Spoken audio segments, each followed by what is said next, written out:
السلام علیکم دوستوں، چینل پر اگر نہیں ہیں تو چینل کو سبسکرائب کر لیں۔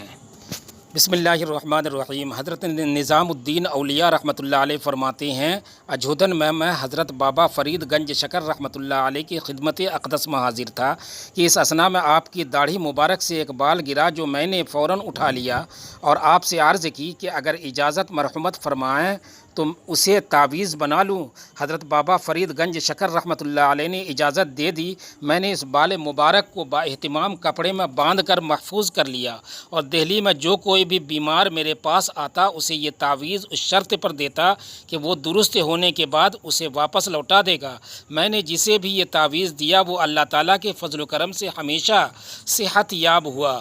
ایک مرتبہ میرے عزیز دوست تاج الدین مینائی کا لڑکا سخت علیل ہوا اور وہ یہ مبارک تعویذ کے لیے حاضر ہوئے، لیکن حکم خدا سے تلاش کرنے کے باوجود بھی طاق میں رکھا یہ تعویذ مجھے نہ ملا اور تاج الدین کا صاحبزادہ انتقال کر گیا۔ کچھ عرصے بعد ایک اور صاحب تعویذ کے لیے آئے تو یہ تعویذ وہیں طاق سے فوراً مل گیا۔ چونکہ تاج الدین کے بیٹے کی قسمت میں شفا نہ تھی، اس لیے یہ مبارک تعویذ وہاں سے گم ہو گیا اور بعد ازاں وہیں سے مل گیا۔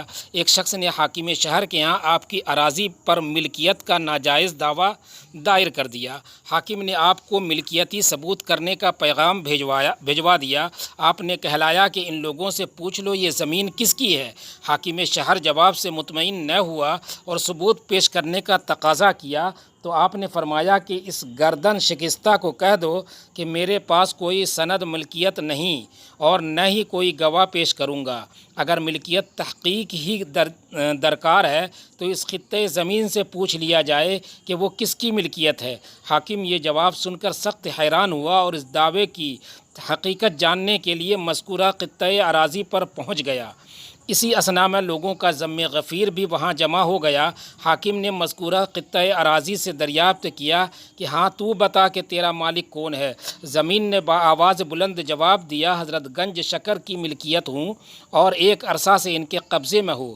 خطۂ زمین کی یہ بانگ دہل گواہی سن کر لوگ سخت متعجب ہوئے۔ ادھر حاکم شہر جب گھوڑے پر سوار ہو کر پہنچا اور گھوڑے سے اترتے ہوئے سر کے بل گرنے سے اس کی گردن ٹوٹ گئی اور حضرت کی زبان مبارک سے گردن شکستہ کا جملہ پورا ہو گیا۔ حضرت شیخ عبد الملک زیال رحمۃ اللہ علیہ سے منقول ہے، میں ایک مرتبہ سیدنا غوث العظم رحمۃ اللہ علیہ کے مدرسے کھڑا تھا۔ آپ اپنے دولت خانے سے نکلے اور آپ کے ہاتھ میں ایک عصا تھا۔ میرے دل میں اچانک خیال آیا کہ آپ مجھے وہ کرامات دکھائیں جو اس عصا میں ہے۔ آپ نے میری دلی کیفیت کو جان لیا اور مسکراتے ہوئے اپنے عصا کو زمین میں گاڑ دیا۔ آپ کا عصا کو زمین میں گاڑنا تھا کہ وہ روشن ہو گیا، اس کی روشنی آسمان تک پھیل رہی تھی۔ میں اس منظر کو محو دیکھتا رہا۔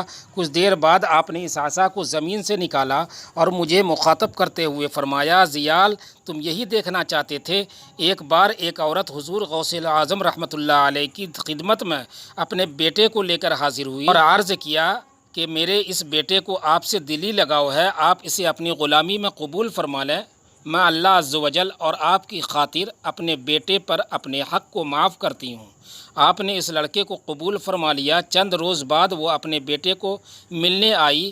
وہ لڑکا آپ کے حکم سے مجاہدات، ذکر و اذکار میں مشغول تھا اور بے حد لاغر ہو چکا تھا۔ اس عورت نے جب آپ کو دیکھا تو مرغی کا گوشت کھا رہے تھے، آپ کے سامنے ہڈیاں پڑی ہوئی تھیں۔